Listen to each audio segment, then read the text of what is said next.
بسم اللہ الرحمن الرحیم لا حول ولا قوة الا باللہ اللہم صلی علی محمد وعلی آل محمد۔ بہت عرصے سے ہم نے انٹرویو کا سلسلہ روکا ہوا تھا، کچھ گھر کی کنسٹرکشن چل رہی تھی اسی وجہ سے، اور کچھ ہم بزی تھے اپنی ویسے لائف میں، اور عید آ گئی اور سارے معاملات خیر۔ تو آج بہت عرصے بعد ہمارے پاس تشریف لائے ہیں زین العابدین بھائی، انجینئر زین العابدین بھائی۔ ان سے جانتے ہیں ان کی سٹوری کیسے ریورٹ ہوئے، کیا مشکلات پیش آئیں، اور یہ پہلے کس فرقے سے تھے۔ تو السلام علیکم۔ وعلیکم السلام وحید بھائی، کیسے ہیں آپ؟ اللہ کا شکر، آپ سب ٹھیک ہیں؟ الحمدللہ، اللہ کل حال۔ اچھا زین بھائی، ویسے تو لوگ ماشاءاللہ آپ کو بہت جانتے ہیں علی بھائی کی نسبت سے، آپ ویسے اپنا تعارف کروائیں، آپ کیا کرتے ہیں، کیا آپ کا مطلب بیک گراؤنڈ ہے، سارے معاملات آپ بتائیں، ہمیں اپنا انٹروڈکشن کروائیں۔ جی، میرا نام زین العابدین ہے اور میں ایک بزنس آنر ہوں، اپنی ایک ورکشاپ کا آنر ہوں میں، اور ملٹی ٹیلنٹڈ ہونے کی وجہ سے لوگ مجھے انجینئر بھی کہتے ہیں۔ ویسے تو کچھ لوگ یہ بھی کہتے ہیں کہ شاید یہ انجینئر صاحب کی وجہ سے، انجینئر محمد علی مرزا صاحب کی وجہ سے انہوں نے یہ کوئی نسبت جوڑ رکھی ہے انجینئر ہونے کی، حالانکہ یہ بات نہیں ہے۔ جیسے کہ لوگ بریلی سے بریلی شریف، جلال پور سے وہ جلالی شریف، تو اس طرح کا ہوتا ہے، نقش بندی شریف، تو کوئی ایسا سلسلہ نہیں ہے۔ انجینئر صاحب کو تو ہم اپنا پیر نہیں مانتے، پیر تو ہم نبی رسول اللہ صلی اللہ علیہ وسلم کو ہی مانتے ہیں اپنا۔ بے شک یہ ملٹی ٹیلنٹڈ ہونے کی وجہ سے جو ہے مجھے لوگ انجینئر کہتے ہیں۔ اور جب میں کالج میں پڑھا کرتا تھا تو مجھے اچھی طرح یاد ہے کہ میرے ٹیچر جو تھے، میری ایک بڑی عادت تھی شروع سے کاؤنٹر کوسچن کرنے کی، بہت زیادہ شروع سے عادت تھی۔ تو میں کوئی بھی وہ بلیک بورڈ پہ سمجھا رہے ہوتے تھے چیز، تو میں نے ان سے کاؤنٹر کوسچن کرنا، یہ سر یہ کیسے ہے، یہ ایسے ہو جائے تو ایسے کیوں نہیں۔ تو ایک دفعہ مجھے بلا کے کہتے ہیں کہ یار آپ نے پہلے شارٹ کورسز کیے ہوئے ہیں؟ میں نے کہا نہیں کیے ہوئے شارٹ کورسز۔ کہتے ہیں یار آپ کا دماغ بہت چلتا ہے۔ میں نے کہا جی بس ٹیکنیکل مائنڈ ہے، تو سوال پوچھنا تو میرا رائٹ ہے۔ تو وہ پھر انہوں نے مجھے اس نسبت سے میرا نام رکھ دیا ہاف انجینئر۔ ہاف انجینئر مجھے پھر کالج فیلو بھی، کلاس فیلو بھی سارے کہا کرتے تھے ہاف انجینئر۔ تو اس وجہ سے جو ہے پھر میرے جو کسٹمر ہیں وہ بھی مجھے انجینئر کہتے ہیں، ٹھیک ہے، پنجاب انجینئرنگ سروس کے نام سے میرا جو سیٹ اپ ہے اس کی نسبت سے انجینئر کہتے ہیں۔ تو بس یہ معاملات ہیں میرے کاروبار کے۔ آپ کی ایج کتنی ہے؟ ایج میری 25 ہے۔ شادی ہو چکی ہے آپ کی؟ شادی الحمدللہ آلموسٹ 1 ایئر پہلے شادی ہوئی۔ ماشاءاللہ ماشاءاللہ، اللہ پاک ہمیشہ خوش رکھے۔ اچھا یہ بتائیں کہ آپ پہلے کس فرقے سے تعلق رکھتے تھے، آپ کی اس فرقے میں کیا ایکٹیویٹی تھی، کیا آپ کا مطلب رجحان تھا؟ میرا بیسکلی جو بلڈ اپ تھا وہ بریلوی مکاتب فکر سے تھا۔ اچھا، میرے والد، میری والدہ، ایون کے جو نانا ابو تھے میرے، وہ بریلوی مکاتب فکر میں 27 سال مسجد کی امامت کرواتے رہے ہیں۔ اچھا ماشاءاللہ۔ ہاں، اور اس کے علاوہ پورے کا پورا جو بلڈ اپ تھا وہ بریلوی مکاتب فکر سے تھا۔ ہاں، ایون میرے جو دادیال میں کچھ میرے تایا جان تھے اور کچھ چچا تھے جو کہ دیوبندی مسلک سے جو ہے وہ اٹیچ تھے۔ اچھا، تو وہ بھی ایک بڑا ایک کہہ لیں کہ ایک رونش ہوئی اس پوائنٹ آف ویو سے بھی، جب میں ریورٹ ہوتا اتر گیا۔ تو بریلوی مکاتب فکر میں تو خیر مجھے کچھ طرح سے کہ دین کا کچھ پتہ نہیں تھا کہ یہ دین کیا چیز ہے، ٹھیک ہے۔ نماز روزہ تو نارملی جو ہمیں ماں باپ نے بچپن میں سکھائی ہے وہ تو ہم کر رہے تھے۔ اس کے بعد مسائل کا کچھ پتہ نہیں تھا۔ ہاں، البتہ یہ سنتے تھے کہ یہ جو دیوبندی ہیں یہ وہابی ہیں، اہل حدیثیوں کے بارے میں سنتے تھے یہ وہابی ہیں، اور شیعہ کے بارے میں تو کیٹاگوری کے لیے کہتے تھے کہ یہ کافر ہیں، ان کے ساتھ کھانا پینا بھی حرام ہے، ان کے ساتھ رشتہ کرنا بھی حرام ہے، اس طرح کی معاملات۔ تو میں ایسے تھنک آؤٹ آف باکس کرنے کا موقع ضرور ملتا تھا کہ یار کیا ہے، یہ کیوں ہوتا ہے ایسے۔ تو میں پہلے بھی بلال اینڈ شاہد اور سامہ بھائی جو ویٹ وجنا والے ہیں ان کے اپنا چینلز پر بھی یہ بات کہہ چکا ہوں کہ میری جو تبدیلی کا یا میری جو ہے وہ ریورٹ ہونے کا جو ذریعہ بنے ہیں وہ میرے استاد محترم ہیں، بریلوی مکاتب فکر سے تعلق رکھتے ہیں، اور میں نام نہیں لیتا، پہلے بھی نام نہیں لیا ان کا، درس نظامی کے ٹیچر تھے عربک کے۔ تو ان کے پاس میں ٹیوشن پڑھا کرتا تھا، تو اس پہ جب میں ٹیوشن پڑھا کرتا تھا تو مجھے وہ سمجھتے تھے کہ شاید یہ جو زین ہے یہ دیوبندی ہے، کیونکہ ان کے محلے کی مسجد جو ہے وہ دیوبندیوں کی ہے۔ تو وہ جملہ پھر سے دہراؤں گا میں، یہ بڑا کمال جملہ ہے کہ انسان جب اپنے ذہن سے اٹھنے والے سوالوں کے جواب خود ڈھونڈ لیتا ہے تو پھر وہ غلط فہمی کا شکار ہوتا ہے۔ خود ہی سوال سوچا کہ مسجد دیوبندیوں کی ہے تو یہ دیوبندی ہے، پھر اس کا خود ہی جواب ڈھونڈ لیا کہ اب یہ خراب ہو گیا ہے، یہ اب نہ جانوی کو مانتا ہے، نہ یہ جناب وہ ختم کو، نہ کل کو، نہ چالیوں کو، تو اس طرح کی انہوں نے باتیں گاڑ لی میرے بارے میں، خود ہی منسوب کر لی اس طرح کی باتیں۔ تو بس وہ ایک دن میرے ایک کزن تھے، چچا کے بیٹے تھے، تو ان کے بیٹے سے ان کی ملاقات ہوئی، تو انہوں نے اس طرح کے معاملات ڈسکس کیے کہ بھائی زین تو یار وہابی ہے، دیوبندی ہے کس قسم کا۔ انہوں نے کہا نانا یار یہ کیا بات کی ہے، اس کے نانا ابو 27 سال محمد کرائی مسجد کی، والد صاحب تو کٹر بریلوی ہیں، سلمان پارس میں جناب صبح جا کے فجر کی نماز پڑھتے ہیں، وہاں پہ ننگے پاؤں جاتے ہیں، وہ چڑھاوے چڑھاتے ہیں، لالا مان سرکار کے جناب مرید، وہ کیسے ہو سکتا ہے جی؟ انہوں نے پھر اپنے والد صاحب کو بتایا آگے کہ جی یہ زین بھائی جو ہیں وہ یہ اس طرح کے معاملات ہیں. زین بھائی کے تو والد صاحب جو ہیں وہ بریلوی ہیں کٹر قسم کے. پھر وہی سلسلہ سٹارٹ ہوا. انہوں نے پھر یہ بات نہیں سوچی کہ اچھا زین کا والد جو ہے بریلوی ہوئے گا.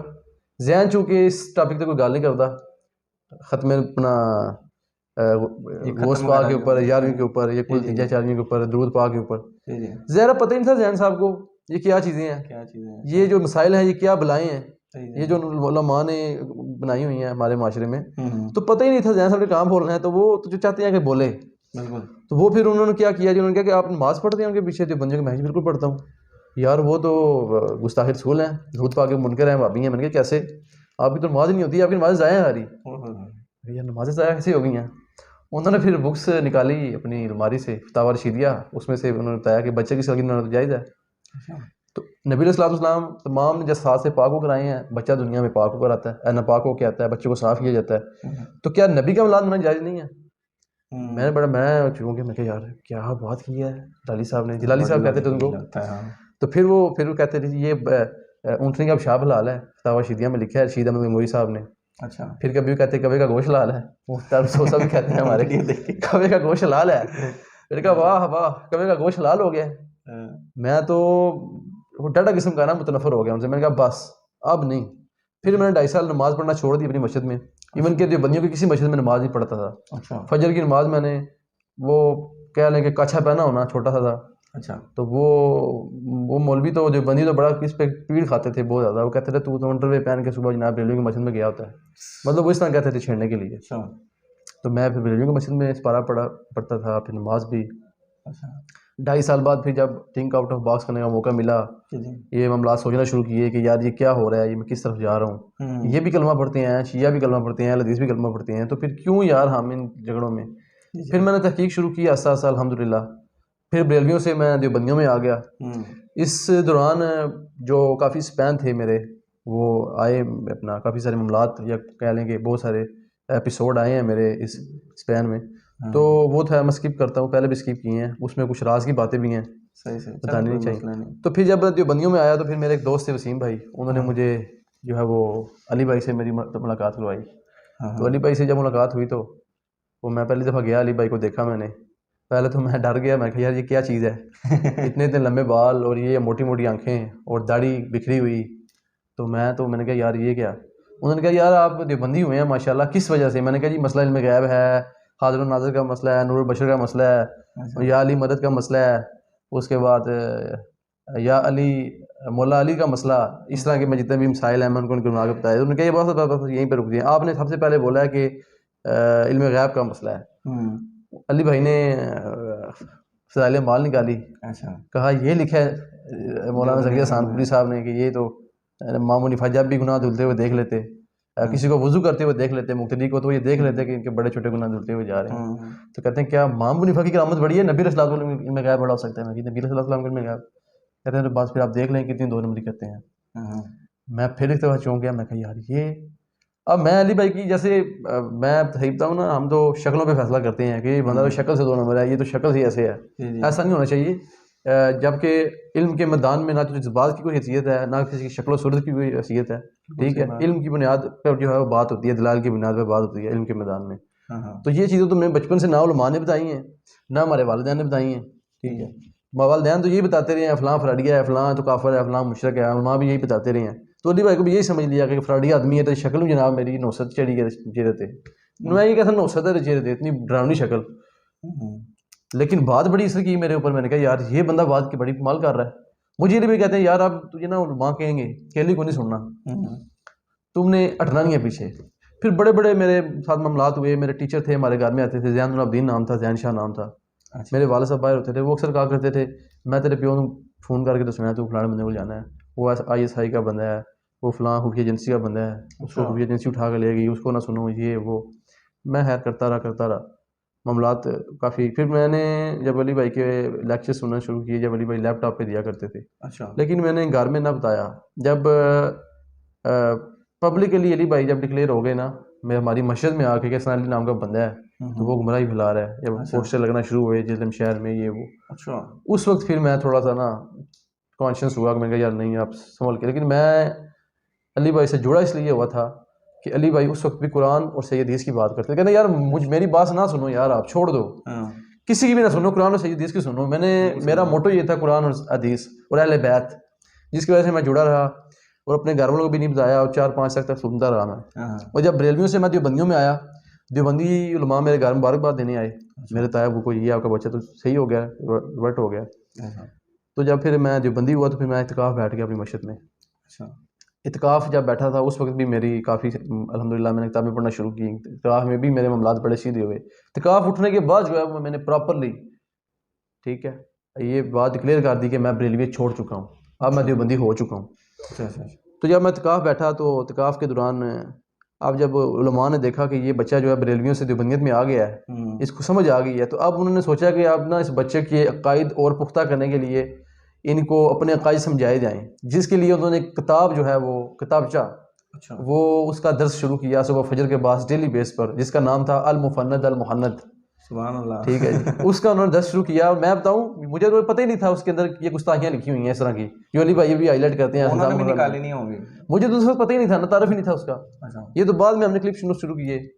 جب انہوں نے مفند المحند شروع کی نا، تو میں علی بھائی کا ایک پفلٹ تھا اندھدھن پیاری کا انجام، غالباً وہی تھا، تو میں وہ لے کر نا ساتھ چلا گیا اعتکاف کے دوران نا. تو میں نے ایک ریل ہوتی تھی ایسے، وہ بکسا ہوتا تھا پرانے زمانے میں چلتی تھی ریل، اس میں بکسا تھا، نیچے قرآن اور اوپر ریل بنی ہوتی تھی.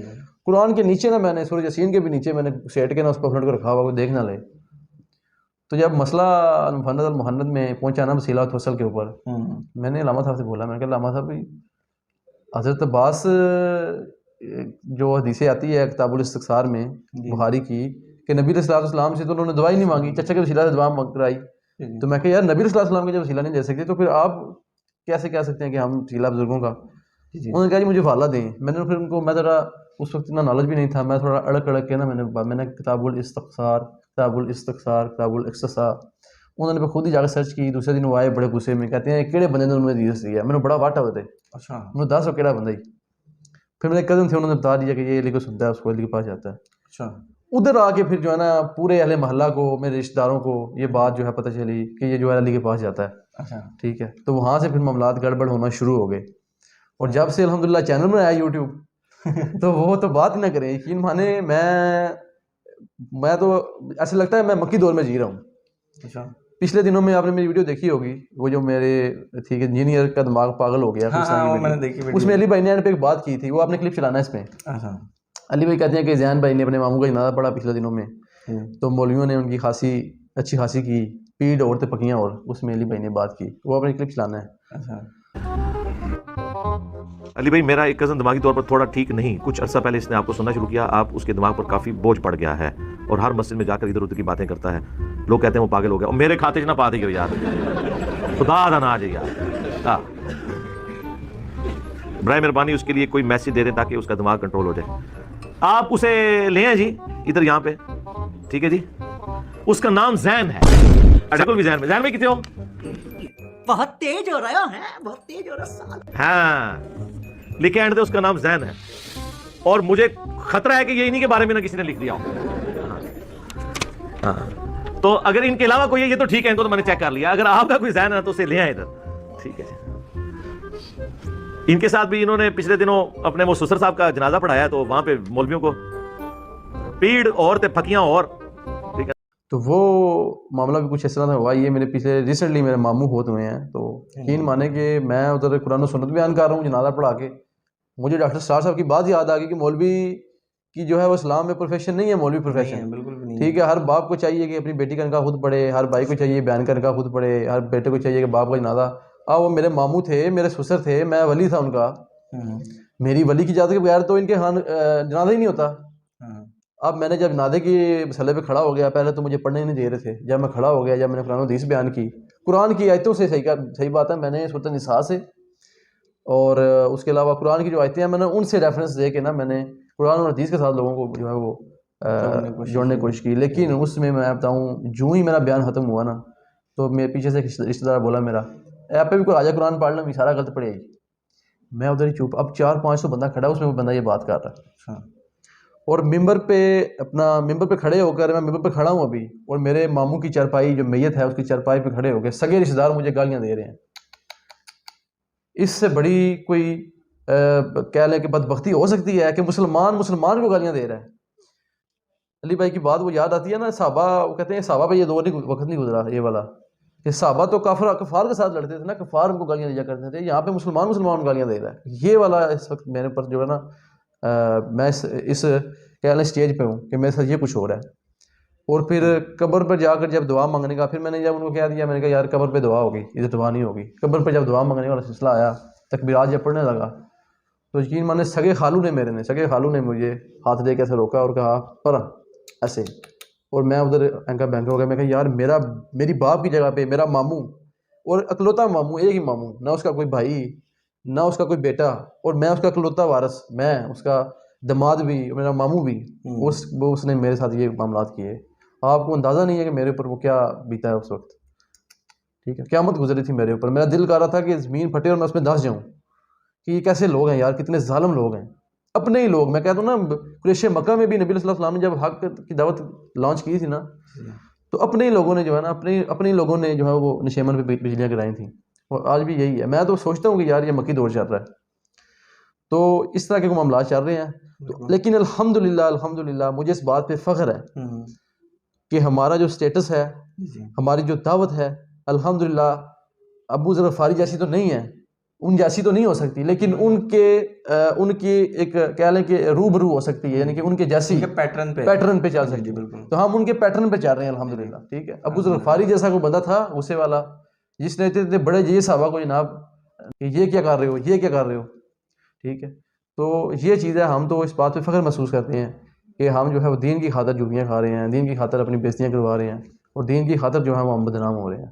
اس میں اللہ کا لاکھ لاکھ شکر ہے. ویسے زین بھائی مطلب پھر بھی اس میں کون سی ایسی کوئی اسپیسیفکلی جو چیز تھی جس سے آپ کو ہٹ ہوئی کہ یار نہیں، فرقہ واریت جو سی ہے نا، یہ تو ایک بہت بڑی لعنت ہے. یہ آپ کو کب فیل ہوا تھا؟ علی بھائی کی کون سی ایسی بات جو آپ کو ٹریگر کی کہ جس میں آپ نے کہا کہ اب دیکھنا آپ بریلوی تھے پہلے، پھر دیوبندی ہوئے، لیکن اب شیعہ اور اہل حدیث تو الگ سے نا. اب آپ یہ بھی کہہ سکتے تھے کہ یار دیوبندیوں سے بہتر ہو سکتا ہے کہ شاید وہ اہل حدیث ہوتے تو میں اہل حدیث میں چلا جاتا. صحیح ہے. تو آپ نے مثال کے طور پہ مطلب ریورٹ ہونے کا، مطلب فرقوں سے نکلنے کا کب پلان کیا؟ یہ مطلب آپ کون سی ایسی بات تھی جو ٹریگر کی تھی؟ یہ بیسیکلی میں نے اہل حدیثوں کو بھی جو ہے وہ اسٹڈی کیا ہے، اہل شیعہ کو بھی اسٹڈی کیا ہے. علی بھائی سے ملاقات کے دوران ہی وہ جو سپین تھا نا، جس سپین میں میں نے انڈکلیئرڈ، یعنی کہ میں علی بھائی کے بارے میں کسی کو بتایا نہیں کرتا تھا کہ اسلام علی نام کا بندہ اس کے پاس جاتا ہوں. اس دوران جو میرا ایک سپین تھا، وہ میں اس میں ریڈ کیا کرتا تھا اہل حدیث علماء کو بھی، جماعت اسلامی کے، جماعت دعویٰ کے جو علماء ہیں ان کو کیا کرتا تھا. لیکن اینڈ رزلٹ جو ہے وہ یہی تھا. قرآن کی جو آیت ہے اس نے جو ہے میری زندگی میں بدلاؤ لایا کہ واعتصموا بحبل اللہ جمیعا ولا تفرقوا. اللہ کی رسی کو تھامے رکھو، اللہ کے نور کو، ذریعہ ہدایت کو تھامے رکھو، اور تفرقے میں نہ پڑو. یہ بات جو ہے سب سے زیادہ انسپائر کی اس بات نے مجھے. پھر جو غدیر خم کی حدیث ہے نبی صلی اللہ علیہ وسلم کہ میں تمہیں دو گران قدر چیزیں چھوڑ کے جا رہا ہوں، ایک قرآن اور ایک اہل بیت. آپ دیکھ لیں امت نے قرآن کو بھی چھوڑ دیا اور اہل بیت کو بھی چھوڑ دیا. اتنا بڑا ظلم کیا ہے امت نے. ان علماء نے، علامہ اقبال کا شعر ہے نا کہ وہ مزے سے زمانے میں مسلمان ہو کر تم خوار ہوئے، آج خوار ہو رہے ہیں، تاریخ قرآن آج خوار ہو رہے ہیں. یقین مان لیں اہل بیت کو انہوں نے چھوڑ دیا. جو اہل بیت کا دفاع کرتے تھے ان کو انہوں نے کافر مشرک ڈکلیئر کر دیا، اور جو قرآن کا دفاع کرتے تھے ان کو انہوں نے بھابی کہہ دیا. یعنی کہ اہل حدیث قرآن کو کافی حد تک میں سمجھتا ہوں باقی فرقوں سے انہوں نے پکڑا ہوا تھا، تو ان کو انہوں نے بھابی کہہ دیا. اور دیکھ لیں یہ خود ذلیل ہو رہے ہیں. آج کتنے ان کے فالورز چاہنے والے جو ہیں وہ فرقہ واریت کو چھوڑ کے مسلمان ہو رہے ہیں. میں مسلمان نہیں کہوں گا، وہ پہلے کلمہ گو مسلمان تھے، مشرک کلمہ گو مشرک تھے، اب وہ مسلمان ہو رہے ہیں الحمدللہ. یہ ذلیل ہوں گے انشاءاللہ. ٹھیک ہے، اور انشاءاللہ یہ جو اسلام ہے، دین اسلام، یہ پیورلی جینوئنلی طریقے سے انشاءاللہ یہ ہر ایک پھیل کے رہے گا انشاءاللہ تعالی. انشاءاللہ. اچھا یہ بتائیں، اس طرح ابھی اپنے فیملی کا بتایا، مشکلات آپ کو پیش آئیں، اس طریقے سے کوئی باہر سے کسی نے کوئی دھمکایا، کہا کہ اس کو چھوڑ دو نہیں تو ہم یہ کر دیں گے، جس طرح پچھلے دنوں میں اماد بھائی کے ساتھ معاملہ پیش آیا، آپ کے جیل میں ہی ہیں وہ بھی، تو آپ کے ساتھ تو نہیں کہ ایسا مسئلہ پیش آیا، یا لوگوں نے کوئی کرٹیسائز کیا ہو نہیں یار یہ بندہ کافر ہو گیا تو آپ کے بارے میں کہہ رہے ہوں، یا یہ بندہ قادیانی ہو گیا، اس طرح سے کوئی مسئلہ آیا تو نہیں ہے. میں تو الحمدللہ اللہ کے علاوہ کسی سے ڈرتا نہیں ہوں. ٹھیک ہے. جہاں دین کی بات آتی ہے میں تو اپنے ڈنکے کی چوٹ پر اپنے والدین سے بھی مخالفت رکھتا ہوں. یہ بات غلط نہیں ہے کیونکہ صحیح مسلم کی حدیث ہے تمہارا ایمان اس وقت تک کامل نہیں ہے جب تک تم اپنے مال، اپنی جان مال، اپنے ماں باپ بیوی بچوں سے بڑھ کر اللہ کے رسول کو محبوب نہ جان لو. یہ باتیں جو ہیں یہ ہمیں حوصلہ پیدا کرتی ہیں، ہمارے اندر جرأت پیدا کرتی ہیں. ٹھیک ہے. اور ہم سر اٹھا کے جی رہے ہیں الحمدللہ. ہمیں کس بات کا، ہمیں کس چیز کی ڈونس لگا رہے ہیں بھائی؟ ہم تو اللہ کے نبی کے جو ہیں وہ مرید ہیں. ٹھیک ہے. اللہ کے نبی جو ہیں وہ ہمارے پیر ہیں. ہم نے تو ان کی اپنا اسکول آف تھاٹ کو جو ہے فالو کرنا ہے. تو ایسا کوئی مسئلہ نہیں ہے. ہاں البتہ ایک دفعہ جب طارق مسعود صاحب آئے تھے جیل میں تو اس وقت ہمارے اپنے ہی ریلیٹیوز جن کا میں بات کر رہا تھا ابھی کہ انہوں نے اپنا کھڑے ہو کر جنازے کے اندر 400-500 بندوں کے اندر کھڑا ہو کے مجھے یہ کیا کہ گھر جا کے خود بھی قرآن پڑھ لیں، غلط پڑھے. وہ اولی بھائی والی بات ہے کہ پیر اور تھے پکیاں اور. تو ان کے بیٹا ایک انہوں نے مجھے دھمکیاں دیں کہ تو علی کو سننا چھوڑ دے، میں تجھے یہ کر دوں گا، میں وہ کر دوں گا. بڑی قتلانہ عملہ تک بات آئی. وہ میں اس کو بات نہیں کرنا چاہتا، ڈسکس نہیں کرنا چاہتا. بڑی غیر اخلاقی طریقے سے گفتگو کی. لیکن علی بھائی نے مجھے کہا بھائی اس کو بلاؤ، اس کو بولو یار آ جا کدھر بات کرنی ہے. لیکن رشتہ دار تھے، میں رشتہ داری خراب کرنا نہیں چاہتا تھا. اس کی وجہ سے میں نے اس بات کو پھر اسکیپ روٹ دے دیا. ہاں البتہ ابھی بھی مجھے ہماری جو ٹیم کے ممبرز ہیں مجھ سے اکثر لوگ سوال پوچھتے ہیں کہ آپ سوشل میڈیا پہ کیوں نہیں آ رہے؟ زین بھائی کیا وجہ ہے؟ جب کہ علی بھائی تو آتے ہیں، سب آ رہے ہیں، انورٹڈ پیپل والے، وے ٹو جنہ والے، ماد بھائی سب آتے ہیں. تو میں اس کے پیچھے یہی وجہ ہے. پھر کچھ ساتھیوں نے یہ مشورہ دیا کہ بھئی آپ ورک شاپ آنر ہیں، ورک شاپ چلا رہے ہیں، تو آپ کے لیے اس معاشرے میں سروائیو کرنا مشکل ہو جائے گا. آپ کو بندہ کوئی بلا کر کسی کام سے بلا کر آپ سے کوئی ذاتی دشمنی، مذہبی دشمنی جو ہے وہ آپ سے مول لے لے تو آپ گستاخی کا فتویٰ بھی بہت. ہاں آج کل تو پتہ ہے والا حدیث سے وہ قتل ہو گئے ہیں پچھلے دنوں میں. اور وہ جو بینک والے ہمارے بھائی قتل ہوئے تھے باولپور میں. تو اس طرح کے معاملات چل رہے ہیں، جگہ جگہ پہ عشق رسول پھر رہے ہیں. ڈرتے تو ہم اللہ سے ہی ہیں، لیکن یہ کہ ہم اس چیز کو پھر اوائڈ کرتے ہیں. اوائڈ کرنا بھی چاہیے. بیسیکلی ہوتا یہ ہے کہ فیملی ہوتا ہے نا، پیچھے ہم بیوی بچے ہیں، ان کی بھی ایک ٹینشن لگی ہوتی ہے کہ یار ہم لوگ ان کا ہمارے علاوہ کوئی نہیں ہے اس ٹائم میں. جب ہم ہی نہیں رہیں گے تو پھر دعوت کیسے پھیلے گی؟ دعوت کیسے پھیلے گی؟ اپنے آپ کو بھی سیکیور تو کرنا نا جی، کیونکہ یہ بھی دین کی دعوت پھیلانے کا ایک ذریعہ ہے. ہمارے ذریعے سے جو ہے وہ میں اکثر کہا کرتا ہوں کہ جب دین مرد میں داخل ہوتا ہے تو دین گھر کی دہلیز میں داخل ہوتا ہے، اور جب دین عورت میں داخل ہوتا ہے تو وہ دین نسلوں تک پھیلتا ہے، نسلوں تک پھیلتا ہے. تو ہمارے ذریعے سے اگر ہماری بیوی ایجوکیٹ ہو رہی ہے یا ہماری بیٹی ایجوکیٹ ہو رہی ہے تو انشاءاللہ وہ دین نسلوں تک پھیلے گا. اور اگر بیٹا ہمارا ایجوکیٹ ہو گیا تو انشاءاللہ بیٹے کی بیٹی جو ہے وہ دین پھیلائے گی انشاءاللہ تعالیٰ. تو اس لیے خود کو سیکیور کرنا ہم پہ فرض ہے، جان بچانا فرض ہے. جی بالکل صحیح بات ہے. اچھا یہ ذہن بھائی، اب جتنے بھی فرقے آپ کو پتہ بن چکے ہیں، جو ڈھیر جس طرح موتی کے نہیں ہوتے، تسبیح ہوتی ہے، اس کے ساتھ جتنی گنے جائیں ایسے ہی ہے، فرقے بنتے چلے جا رہے ہیں اور آگے بھی بنتے جائیں گے. مجھے یہ بتائیں کہ ان لوگوں کے لیے کیا پیغام، کیا میسیج آپ دینا چاہیں گے کہ یہ لوگ ابراہیم علیہ السلام کی ملت میں واپس آ جائیں اور ایک وہ جو مسلم ہمیں کہا گیا نا وہ بن کے چلیں؟ یہ نہیں کہ بریلوی، دیوبندی، اہل حدیث، شیعہ ٹائپ کوئی بھی نہ ہو، مسلمان ہو. اس طرح کوئی میسیج آپ کیا دینا چاہیں گے ان فرقہ واری؟ دیکھیں جی، میں تو نہیں کہتا، اللہ نہ کرے کہ یہ آیت ان کے لیے اتری ہو کہ سم بکم یونفارم لائیں گے. اللہ تعالیٰ کہتا ہے کہ ہم نے ان کے دل میں مور لگا دی ہے، ٹھیک ہے، اور آنکھوں پہ پٹی باندھ دی ہے. میں نہیں کہتا کہ اللہ نہ کرے کہ یہ آیت ان کے اوپر اتری ہو. اب اللہ ماشاء اللہ کوئی بندہ جو ہے وہ سیدھے رستے پر آئے علماء میں سے، یہ تو اتنے ہر درم ہو چکے ہیں کہ ان کو حق بات معلوم ہو جاتی ہے لیکن یہ پھر بھی اس سے ناد کرتے ہیں. وہ صورت تھی آیت نمبر 182 اس کی ذہن میں نکل گئی کہ اللہ تعالیٰ قرآن میں کہتے ہیں کہ جس نے پہلی دفعہ حق بات قبول کرنے سے ناد کی تو ہم ان کے دلوں کو بھی موڑ دیں گے، ان کی نگاہوں کو بھی پھیر دیں گے. اور اگر ہم آسمان سے فرشتے بھی نازل کر دیں اور مردے ان سے باتیں کرنے لگیں تب بھی ایمان لانے والے نہیں ہیں. میں نہیں کہتا کہ یہ آیت ان کے لیے اتری ہوگی، اللہ نہ کرے ان کے لیے اتری ہو، اللہ تعالیٰ ان کو ہدایت دے، لیکن بظاہر جو ہے نا حالات یہی نظر آ رہے ہیں. صحیح بات ہے، بالکل صحیح. ٹھیک ہے، تو ہم تو یہی اپیل کرتے ہیں جی صاحب سے کہ مرنے سے پہلے یا مسلمان کر لے اس پہ غور. کتابوں کا خدا اور ہے، بابوں کا خدا اور، بلکہ میں تو ایک سٹیپ آگے کہتا ہوں کہ مرنے سے پہلے یا مسلمان ڈب مر اس سے پہلے کہ میں یہ کہہ دوں کہ بابوں کا خدا اور ہے، کتابوں کا خدا اور. ڈب مرنا چاہیے یار ہمیں کہ جو دین بابے دے کر گئے ہیں، ہمارے باؤ اجداد نے یا ہمارے والدین نے سکھایا وہ کچھ اور ہے، اور جو اللہ کے نبی دین لے کے آئے ہیں وہ کچھ اور ہے. یہ ڈب مرنے کا مقام ہے یار. میں تو کہتا ہوں تو یہ ریکویسٹ ہی کر سکتے ہیں ہم، تو کوشش ہی کر سکتے ہیں، اے نبی ہماری آپ پہنچا دو. آپ کا کام ہے پہنچانا، آپ کا کام منوانا نہیں ہے. تو ہم منوا نہیں سکتے، ہم تو پہنچا سکتے ہیں. ٹھیک ہے، ریکویسٹ ہی کر سکتے ہیں کہ مرنے سے پہلے یا مسلمان کر لے اس پہ غور. ٹھیک ہے.